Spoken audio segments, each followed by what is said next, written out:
O Comunismo Real, Olavo de Carvalho. Diário do Comércio, 13 de abril de 2014.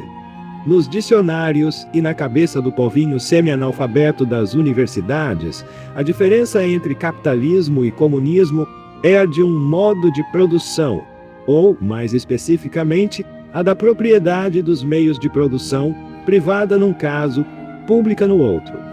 Mas isso é a autodefinição que o comunismo dá a si mesmo. É um slogan ideológico, um símbolo aglutinador da militância, não uma definição objetiva. Se até os adversários do comunismo a aceitam, isto só prova que se deixaram dominar mentalmente por aqueles que os odeiam. E esse domínio é precisamente aquilo que, no vocabulário da estratégia comunista, se chama hegemonia. Objetivamente, a estatização completa dos meios de produção nunca existiu nem nunca existirá. Ela é uma impossibilidade econômica pura e simples. Ludwig von Mises já demonstrou isso em 1921, e após umas débeis esperneadas, os comunistas desistiram de tentar contestá-lo. Sabiam e sabem que ele tinha razão.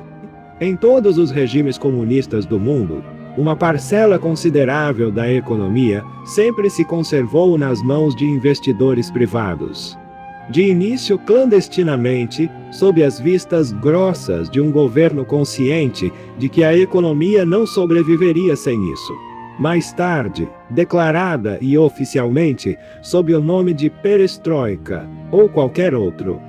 Tudo indica que a participação do capital privado na economia chegou mesmo a ser maior em alguns regimes comunistas do que em várias nações tidas como capitalistas. Isso mostra, com a maior clareza possível, que o comunismo não é um modo de produção, não é um sistema de propriedade dos meios de produção. É um movimento político que tem um objetivo totalmente diferente e ao qual o símbolo propriedade pública dos meios de produção serve apenas de pretexto hipnótico para controle das massas. É a cenoura que atrai o burro para cá e para lá, sem que ele jamais chegue ou possa chegar ao prometidíssimo e inviabilíssimo modo de produção comunista. No entanto, se deixaram a iniciativa privada à solta, por saber que a economia é, por natureza, a parte mais incontrolável da vida social. Todos os governos comunistas de todos os continentes fizeram o possível e o impossível para controlar o que fosse controlável, o que não dependesse de casualidades imprevisíveis, mas do funcionamento de uns poucos canais de ação diretamente acessíveis à intervenção governamental. Esses canais eram os partidos e movimentos políticos, a mídia, a educação popular, a religião e as instituições de cultura. Dominando um número limitado de organizações e grupos, o governo comunista podia, assim, controlar diretamente a política e o comportamento de toda a sociedade civil, sem a menor necessidade de exercer um impossível controle igualmente draconiano sobre a produção, a distribuição e o comércio de bens e serviços. Essa é a definição real do comunismo. Controle efetivo e total da sociedade civil e política, sob o pretexto de um modo de produção, cujo advento continuará e terá de continuar sendo adiado pelos séculos dos séculos. A prática real do comunismo traz consigo o total desmentido do princípio básico que lhe dá fundamento teórico. O princípio de que a política, a cultura e a vida social em geral dependem do modo de produção. Se dependessem, um governo comunista não poderia sobreviver por muito tempo sem estatizar por completo a propriedade dos meios de produção. Bem ao contrário, o comunismo só tem sobrevivido, e sobrevive ainda, da sua capacidade de adiar indefinidamente o cumprimento dessa promessa absurda. Esta, portanto, não é a sua essência nem a sua definição. É o falso pretexto de que ele se utiliza para controlar ditatorialmente a sociedade. Trair suas promessas não é, portanto, um desvio do programa comunista. É a sua essência, a sua natureza permanente, a condição mesma da sua subsistência.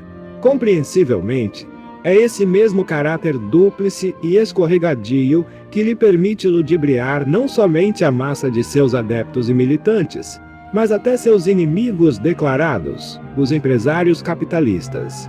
Tão logo estes se deixam persuadir do preceito marxista de que o modo de produção determina o curso da vida social e política, e é quase impossível que não acabem se convencendo disso, dado que a economia é a sua esfera de ação própria e o foco maior dos seus interesses.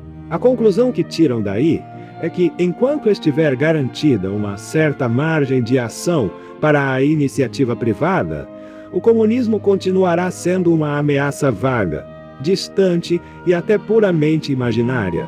Enquanto isso, vão deixando o governo comunista ir invadindo e dominando áreas cada vez mais amplas da sociedade civil e da política, até chegar-se ao ponto em que a única liberdade que resta, para uns poucos de certo, é a de ganhar dinheiro, com a condição de que sejam bons meninos e não usem o dinheiro como meio para conquistar outras liberdades. Ao primeiro sinal de que um empresário confiado no dinheiro se atreve a ter suas próprias opiniões, ou a deixar que seus empregados as tenham, o governo trata de fazê-lo lembrar que não passa do beneficiário provisório de uma concessão estatal que pode ser revogada a qualquer momento. O Sr. Silvio Santos é o enésimo a receber esse recado. É assim que um governo comunista vai dominando tudo em torno, sem que ninguém deseje admitir que já está vivendo sob uma ditadura comunista. Por trás, os comunistas mais experientes riem. Ha, esses idiotas pensam que o que queremos é controlar a economia. O que queremos é controlar seus cérebros, seus corações, suas vidas. E já com